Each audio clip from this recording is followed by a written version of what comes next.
Hello, good morning and happy Monday. How was your weekend? I got a beautiful message this morning, and what I heard was just to lean into the desires that have been brewing in your heart for such a long time. You know, the ones that sometimes you don't even want to reach for because they just seem too big outside of you. But lean into that now is the time for you to receive what it is that you came here to do. And if you've had one of those deep held desires, it's probably because it is something that you were meant to be and do. So yeah, and it's interesting because I also saw, like, I have been, a seeker for a very long time. And so I follow the gene keys and I listen to people channel, and I have a very broad range of what I feel like are spiritual teachers, so to speak.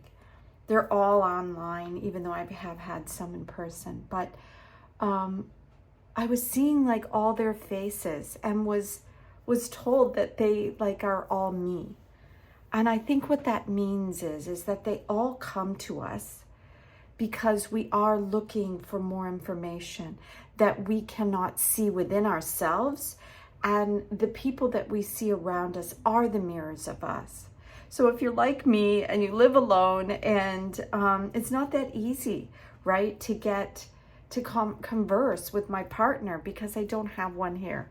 So on the internet and different resources is how I find information. And I was told that, that no matter how you find it, it's a mirror of you. These cards are a little stiff. I haven't had them out in a while. We are working with Krans, the Wild Unknown Archetypes.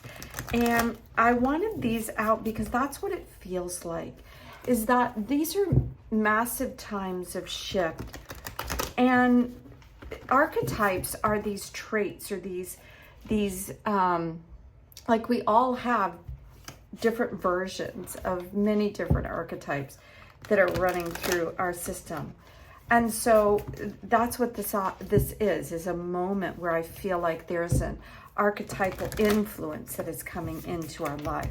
So I'm going to clear this deck, and then I think I'm just going to open it and ask for what is the archetype running through right now, whoever it is that is coming to watch the channel. It's interesting, the riddle. Oh, that's so funny. Yeah, so the riddle. And oh my gosh, I'm feeling this one too. It's like, that's what happens is when these cards open up, because we have the shaman, and it feels, seriously, it feels like I always feel like the cards themselves are bringing us a message that runs through the week. So if you only watch one day, is perfect, right? It's whatever it is that you were meant to see. But if you come back each day, it seems like one day builds on the other. That's really what it feels like every time I go to bring out the cards. And that's kind of what this feels like. So I want to get into the guidebook with her because she has a lot of information. This is a really big guidebook, and each one of these is like, it's a person or a place or a tool, right? And that's what, these are kind of later in the book. This is earlier in the book. This is like the seeker part of you. And I'm going to go to the riddle because that's the one that came out first. And she has all these Roman numerals, which this one right here is 53. And this one is the tools. So she has this beautiful book letting us know that these archetypes are bringing in an influence for us to be able to use and utilize.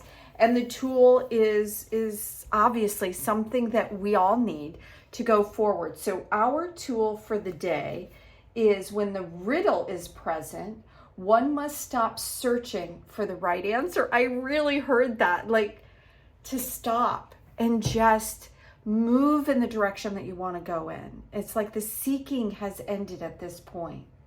It cannot be found and ultimately is not important.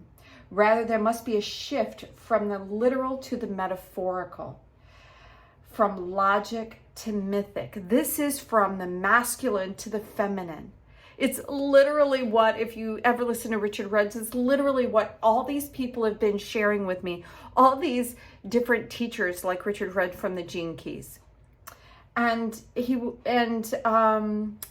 else was it? Ian McGilchrist said the exact same thing, is that when we think we understand things, we stop looking for the mystery in it, right? Then you've already labeled it, you've defined it, and you move on to something else. When you allow your whole journey to end not knowing, not understanding the truth of the bird. How could we possibly? Or my dog, or, a place, a tree, whatever, our husband, not truly, completely understanding that person and allowing the mystery, the thing that you have no idea about, comes forward and reveals itself. So I love that. I don't think I need to go any further. She has these beautiful paragraphs that talk about the shadow side, which is why I love the Gene Keys as well. So when we stop and allow the riddle to unfold, that's why I see all these rings kind of falling back on themselves. Then it leaves space for the vision. And this is another tool. And I love that we have these hands here. There's a mountain, which shows, that's usually representative of higher awareness, as well as the wisdom of the owls, the things that we have learned. And again, you can see that part of the riddle is included here, it seems, right? And then this rainbow, that there's a bridge moving us from one location for the other. So this is a very deep message, so hold on. Okay, so the vision or the dream, the imagined, the revealed. So when we stop searching, right, and we stop trying to think about what's going on with our head and just allow the unknown, the thing that we can't figure out. It's like the moon card in the tarot. That's the feminine side. The right side of the brain controls the feminine. The left side of the brain controls the masculine.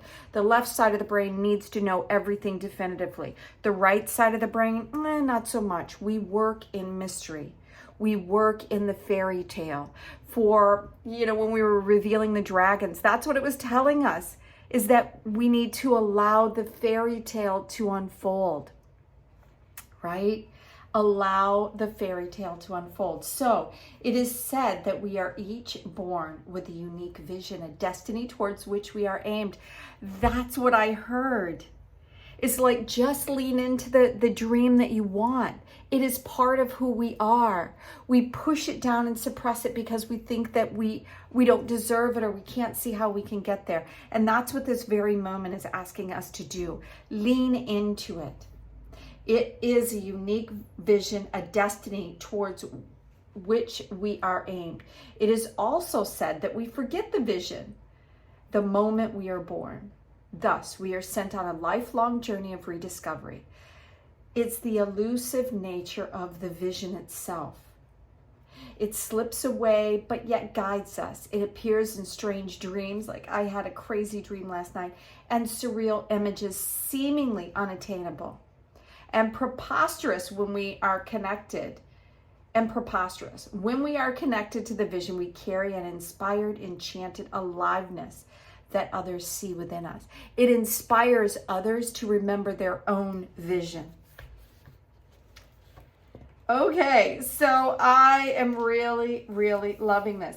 So we also have the shaman that is coming forward. Now, this is about people. This is about aspects of your own nature. That, what I was hearing, and this could be a reading all in itself. So I think this is going to be a bit of a long one. Where are we? We're already in 9 minutes. Okay, so the shaman is the magi, the sorcerer, the medicine woman.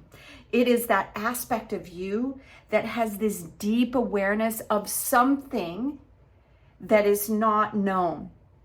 that, well, you know it inherently, but not logistically. You don't know it with your mind, you know it with your whole being, your heart.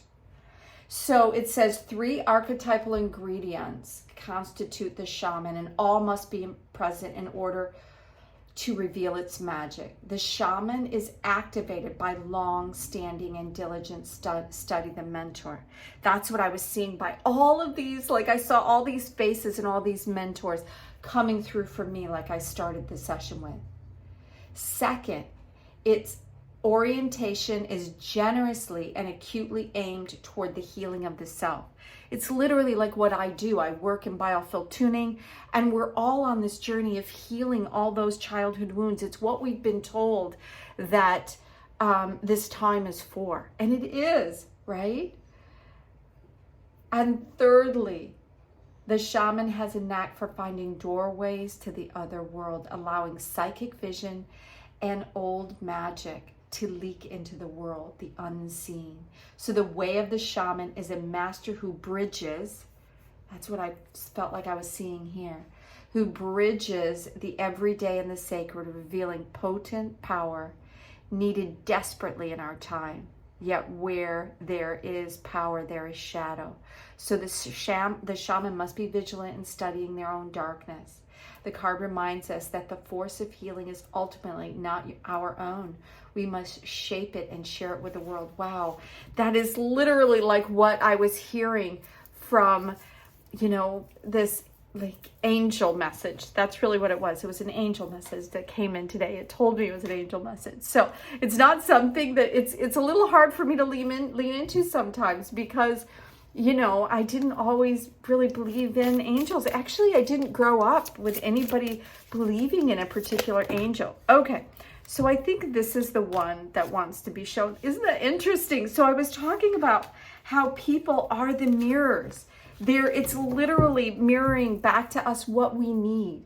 All the people, like if you're here, maybe this is, maybe I'm your teacher for this moment, for this day. Maybe I'm the one that's unlocking or revealing something that you're here to find. This is so beautiful. I'm so very excited. So let's go to the final messages here with these Deviant Moon Tarot. It's been this beautiful full moon energy that we sat in over the weekend. Look at that. Oh my gosh. Okay, so this is an extremely powerful day. That's what this is revealing to me. Is that through the unknown, the known is revealed. The unknown is deep within our heart, and we've all had these incredibly difficult lives where we have wounding upon wounding. It's the journey that we were meant to be on. That yearning within your heart, that is, I'm going to pull out because I've noticed this heart the second I said it. This is a really, really beautiful crystal I got when I was with my daughter. And it's obsidian, but it's like a rainbow or velvet obsidian. I don't know if you can see it, but it has this rainbow in this dark heart. So yes, so this has a lot of relevance for this moment right now. It's deep within our heart, the unseen, the things that we don't want to feel. The truth is we all just want to feel that, but we've been hurt so much that we say, oh, I can't do that because this person hurt me or that person hurt me or whatever. Everything is being mirrored to you. So if somebody hurt you, it's because you have a deep pain that needs to be revealed. They didn't do something to you. What they did was revealed to you that pain that is deep within you. And as long as it's within you, you're gonna find somebody that is willing to reveal it to you. They literally are your teachers. So thank you so much for being here at the channel. I really love doing these readings every day, and I hope you appreciate them. If you're looking for a private message about something going on in your world, or if you have a general idea, then send it through. Again, I mentioned a week or two ago I didn't get any response because it's a very small channel. But if you're interested in seeing a live reading, I would love to do that. It would be free. You just sign up on the channel and then log in on the date that I provide. It'll be like an hour free reading, and then you can type in questions and I'll draw a card around them. So thank you for being here. Until tomorrow, have an amazing day. Bye now.